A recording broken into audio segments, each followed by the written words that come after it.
Morning बच्चों। हमारी आज की साइंस की वर्कशीट है वर्कशीट नंबर 70 और डेट है 21/12/2020। पाठ का नाम है हमारा पर्यावरण। एक नया पाठ है ये। और सबसे पहले हम देख लेते हैं कि इस वर्कशीट में हमें सीखने को क्या क्या मिलने वाला है। तो सबसे पहले दे रखा है पारितंत्र के बारे में। पारितंत्र किसे कहते हैं। फिर उसके बाद पारितंत्र के प्रकार कौन कौन से होते हैं, प्राकृतिक और कृत्रिम। उसके बाद पारितंत्र के घटक कौन कौन से हैं, तो अजैविक घटक और जैविक घटक, दो घटक बताए गए हैं। उसके बाद पोषण के आधार पर जैविक घटकों को कितने भागों में बांटा गया है, तो उत्पादक, उपभोक्ता और उपभोक्ताओं को शाकाहारी, मांसाहारी, सर्वाहारी और परजीवी अपघटक, इन भागों में बांटा गया है। फिर उसके बाद हमें आहार श्रृंखला के बारे में बताया गया है। आहार श्रृंखला किसे कहते हैं, इसको एक उदाहरण के द्वारा बताया गया है। फिर हर एक पोषी स्तर पर ऊर्जा का प्रवाह किस प्रकार होता है, कौन से नियम के तहत। और जैव आवर्धन किसे कहते हैं, ये भी बताया गया है। और सबसे अंत में अभ्यास से संबंधित प्रश्न पूछे गए हैं, जिसका उत्तर हम पहले वर्कशीट को समझने के बाद डिस्कस करेंगे। तो हम अपनी वर्कशीट को स्टार्ट करते हैं समझना। तो सबसे पहले इसमें बता रखा है पारितंत्र किसे कहते हैं। पारितंत्र का अर्थ, इंग्लिश में इसको इकोसिस्टम कहा जाता है। तो पारितंत्र का अर्थ ये होता है कि किसी भी क्षेत्र के सभी जीव तथा वातावरण के जितने भी घटक होते हैं, चाहे जैविक घटक है या अजैविक घटक है, वो सारे के सारे मिलके पारितंत्र का निर्माण करते हैं। इसका अर्थ ये है कि किसी क्षेत्र के सभी जीव तथा वातावरण के अजैव कारक संयुक्त रूप से पारितंत्र का निर्माण करते हैं। अब ये तो हो गया पारितंत्र यानी इकोसिस्टम कहते किसे हैं। अब पारितंत्र होते कितने प्रकार के हैं, तो पारितंत्र दो प्रकार के होते हैं। नंबर 1 प्राकृतिक पारितंत्र और नंबर 2 कृत्रिम पारितंत्र। अब प्राकृतिक पारितंत्र किसे कहते हैं, तो प्राकृतिक पारितंत्र का अर्थ होता है ऐसा पारितंत्र जो प्रकृति में अपने आप पाया जाता है। जैसे कि उदाहरण के तौर पे तालाब है, झील है, ये हमें प्रकृति में अपने आप मिलते हैं, नेचर में अपने आप मिलते हैं। तो इसीलिए इसको प्राकृतिक पारितंत्र यानी नेचुरल इकोसिस्टम कहा जाता है। दूसरा हमारा है कृत्रिम पारितंत्र किसे कहते हैं, तो कृत्रिम मीन्स आर्टिफिशियल इकोसिस्टम। तो ये वो पारितंत्र होते हैं जिसका मानव निर्माण करता है। उदाहरण के लिए जैसे एक खेत हो गया, एक्वेरियम हो गया, और इसी तरह से बाग बगीचा जो होता है वो भी पारितंत्र का कार्य करते हैं। तो ये हमारे कृत्रिम पारितंत्र हो गए। अब पारितंत्र के घटक कौन कौन से होते हैं, तो पारितंत्र के जो घटक हैं वो दो भागों में बांटा गया है। नंबर 1 अजैविक घटक और नंबर 2 जैविक घटक। अजैविक घटक में हवा, जल, भूमि ये सब आते हैं, जबकि जैविक घटक के अंतर्गत पौधे और जानवर आते हैं। अब पौधे और जानवर जो है इनको आगे और भी भागों में बांटा गया है, जैसे कि उत्पादक यानी प्रोड्यूसर, उपभोक्ता कंज्यूमर और अपघटक डिकम्पोजर्स। अब यहाँ पे जो उपभोक्ता होते हैं, जो कंज्यूमर्स हैं, वो और आगे इनको बांटा गया है शाकाहारी में, मांसाहारी में, सर्वाहारी में और परजीवी में। अब हम एक एक करके देख लेते हैं कि ये शाकाहारी, मांसाहारी, सर्वाहारी और परजीवी इनको कहा जाता है। तो अजैविक घटक सबसे पहले देख लेते हैं। अजैविक घटक जो हमारा होता है वो सभी निर्जीव घटक जैसे हवा, पानी, भूमि, प्रकाश, तापमान, ये सारे के सारे अजैविक घटक के अंतर्गत आते हैं, जबकि जैविक घटक में हमारे आते हैं पौधे, जानवर, सूक्ष्म जीव, ये सारे के सारे जैविक घटक में आते हैं।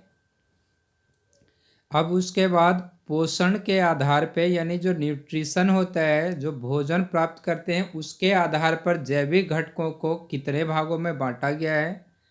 तो ये दे रखा है इन्होंने। सबसे पहले उत्पादक यानी सभी हरे पौधे व नील हरित शैवाल, नील हरित शैवाल यानी ब्लू ग्रीन एल्गी जो होते हैं, वो अपना भोजन प्रकाश संश्लेषण यानी फोटोसिंथेसिस के द्वारा बनाते हैं और इन्हें उत्पादक कहते हैं। उपभोक्ता जो होते हैं वो डायरेक्ट रूप से यानी परोक्ष या इनडायरेक्ट रूप से यानी अपरोक्ष रूप से उत्पादक पर निर्भर करते हैं अपना पोषण प्राप्त करने के लिए। अब इस आधार पे उत्पादक कितने प्रकार के होते हैं। तो नंबर 1 शाकाहारी, जो पौधे खाने वाले जीव होते हैं, जैसे बकरी है, हिरन है। फिर उसके बाद मांसाहारी, जो मांस खाने वाले जीव होते हैं, जैसे शेर हो गया, शेर है, बाघ है, इस तरह के जो जंगली जानवर होते हैं, ये सारे के सारे मांसाहारी कहलाते हैं। फिर उसके बाद आते हैं सर्वाहारी। तो सर्वाहारी जो होते हैं वो ऐसे जीव हैं जो हरे पौधे व मांस दोनों ही खाते हैं, जैसे मानव हो गया, कौवा है, जैसे क्रो कहते हैं आदि। फिर उसके बाद आते हैं परजीवी। परजीवी जो होते हैं वो दूसरे के शरीर पर रहकर अपना भोजन प्राप्त करते हैं, जैसे कि जू है, अमरबेल है। तो ये दूसरों के शरीर पर रह के और तब अपना भोजन प्राप्त करते हैं, इसीलिए इनको परजीवी यानी पैरासाइट्स कहा जाता है। उसके बाद आते हैं अपघटक, जिसे डीकम्पोजर्स कहते हैं।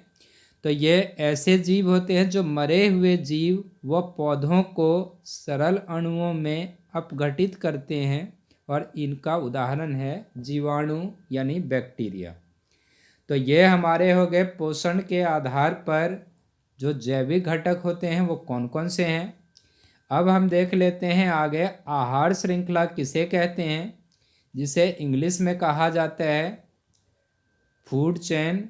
तो फूड चेन यानी आहार श्रृंखला किसे कहते हैं। तो ये एक ऐसी श्रृंखला है जिसमें एक जीव दूसरे जीव को भोजन के रूप में खाता है। वह श्रृंखला जिसमें एक जीव दूसरे जीव को भोजन के रूप में खाता है उसे आहार श्रृंखला यानी फूड चेन कहा जाता है। एक उदाहरण दिया हुआ है, जैसे घास है, घास को खाने वाला जीव है हिरन, और हिरन को खाने वाला जीव है शेर। तो ये एक आहार श्रृंखला का उदाहरण है।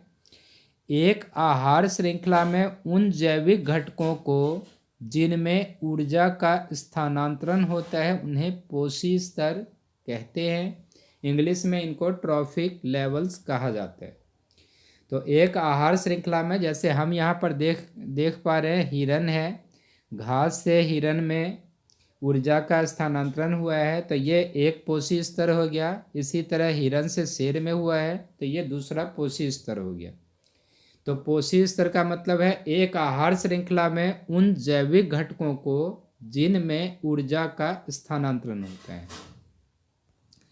अब पोषी स्तर में ऊर्जा का प्रवाह किस प्रकार होता है, तो उसके लिए ऊर्जा का प्रवाह केवल एक ही दिशा में होता है। हरे पौधे सूर्य से प्राप्त कुल ऊर्जा का केवल 1% भाग ही भोजन में बदल पाते हैं। और ऊर्जा का स्थानांतरण किस नियम के अनुसार होता है, तो उसे कहा जाता है 10% का नियम। इसके अनुसार एक पोषी स्तर से दूसरे पोषी स्तर में केवल 10% ऊर्जा का प्रवाह होता है, और बाकी जो 90% ऊर्जा है वो वर्तमान स्तर में जैव प्रक्रम में ही उपयोग होती है। अब उसके बाद है ऊर्जा ह्रास के कारण आहार श्रृंखला में 3 या 4 पोषी स्तर होते हैं। ये भी ध्यान रखना है, 4 से ज़्यादा अगर पोषी स्तर होंगे तो सबसे अंत में आने वाले जो जीव होंगे उनको इतनी ऊर्जा नहीं मिल पाएगी कि वह जीवित रह पाएँ। अब उसके बाद एक उदाहरण दे रखा है इन्होंने पोषी स्तर का, तो ये है उत्पादक, प्राथमिक उपभोक्ता, द्वितीय उपभोक्ता और तृतीय उपभोक्ता, यानी प्राइमरी कंज्यूमर, सेकेंडरी कंज्यूमर और टर्सरी कंज्यूमर। और ऊर्जा का प्रवाह हम देख पा रहे हैं, ये ऊपर की साइड है, नीचे से ऊपर की साइड ऊर्जा का प्रवाह होता है, यानी उत्पादक से प्राथमिक उपभोक्ता, फिर उससे द्वितीय उपभोक्ता और उसके बाद तृतीय उपभोक्ता। अब उसके बाद इसी आधार पे जो हमारा आहार श्रृंखला है, फूड चेन है, उसके आधार पर जैव आवर्धन, जिसे बायोलॉजिकल मैग्निफिकेशन कहा जाता है, इसके बारे में बताया गया है। तो जैव आवर्धन का अर्थ क्या होता है? तो इसका अर्थ ये है कि किसी भी आहार श्रृंखला में हानिकारक रसायनों की मात्रा एक पोषी स्तर से दूसरे पोषी स्तर में जाने पर बढ़ती है और इसको जैव आवर्धन कहा जाता है। ऐसे रसायनों की मात्रा सबसे अधिक मानवों में होती है क्योंकि मानव प्रत्येक आहार श्रृंखला के शीर्ष पर है। तो जैव आवर्धन में एक पोषी स्तर से दूसरे पोषी स्तर पर जाने पर जो हानिकारक रसायन जैसे डीडीटी है, इनकी जो मात्रा होती है वो निरंतर उनमें वृद्धि होती रहती है। इसको जैव आवर्धन कहा जाता है। और इसी वजह से, क्योंकि मानव सबसे अंतिम पोषी स्तर पर आते, सबसे शीर्ष पर है, इसीलिए उसमें रसायनों की मात्रा सबसे अधिक पाई जाती है। अब इससे संबंधित हम प्रश्न को समझ लेते हैं। तो सबसे पहला प्रश्न है, यदि उत्पादक स्तर पर 10,000 जूल ऊर्जा है तो प्रथम पोषी स्तर पर कितनी ऊर्जा होगी? तो हमें इसमें 10% नियम को याद रखना है।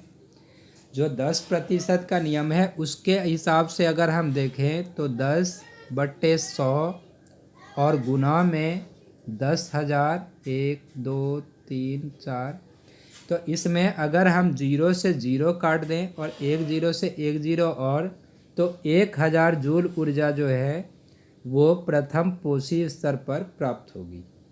दूसरा है, तालाब और जंगल में आहार श्रृंखला बनाइए। तो तालाब में जो आहार श्रृंखला होगी उसमें सबसे पहले आते हैं पादप प्लवक आते हैं। पादप प्लवक ये बहुत ही छोटे पादप होते हैं, पौधे होते हैं। उसके बाद होता है जंतु प्लवक, जो इन पादप प्लवक को खाते हैं। फिर उसके बाद हमारा आता है छोटी मछली, और छोटी मछली को खाने वाले फिर बड़ी मछली हो गई। तो इस तरह से ये आहार श्रृंखला एक तालाब में पूरी होती है। इसी तरह से अगर हम जंगल में आहार श्रृंखला की बात करें तो जंगल में जैसे ऊपर दे रखा है, सबसे पहले हमारा हो गया, यहाँ पे दे रखा है आहार श्रृंखला एक जंगल का।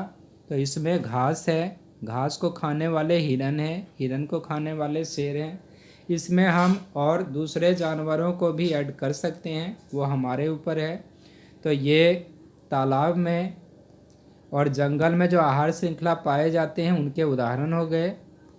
तो ये हमारी वर्कशीट कंप्लीट हो गई है।